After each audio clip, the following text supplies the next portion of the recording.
আর একটা সেই শর্টকাট আছে, অল স্টুডেন্ট টেক কেমিস্ট্রি বা টেক কেয়ার। এটা মানে কি, এই যে এখানে এই কোয়াড্রেন্টে সবগুলো পজিটিভ, এখানে শুধু সাইন কোসেক পজিটিভ, এখানে হচ্ছে শুধুমাত্র ট্যান কোট পজিটিভ, আর এখানে কসেক পজিটিভ।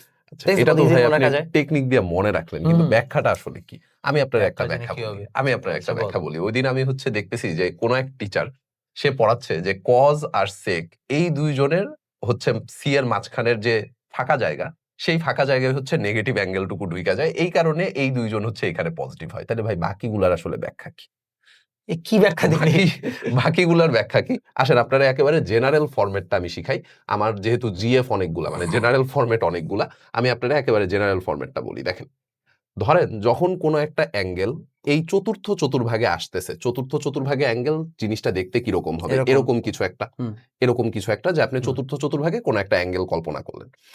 চতুর্থ চতুর্ভাগে যখন অ্যাঙ্গেল হইতেছে, একটু হিসাব করেন তো ভাই, যে আমরা এক্স অ্যাক্সিসের কোন সাইডে আসছি? পজিটিভ সাইডে না?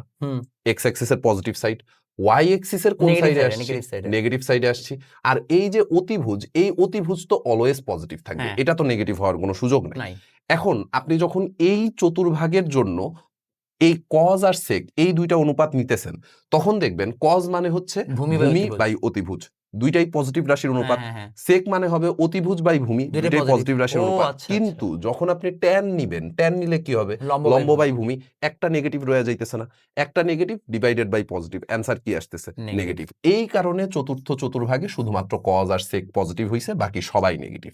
বাকিগুলার জন্য কিন্তু সেম এক্সপ্লেনেশন প্রযোজ্য, যে তুমি যখন হচ্ছে দ্বিতীয় চতুর্ভাগ নিয়ে কাজ করবা, সাইন আর কোসেক বাদে বাকি সবগুলা একটা পজিটিভ একটা নেগেটিভ, একটা পজিটিভ একটা নেগেটিভ, যার কারণে অনুপাতটা নেগেটিভ হয়ে যাইতেছে।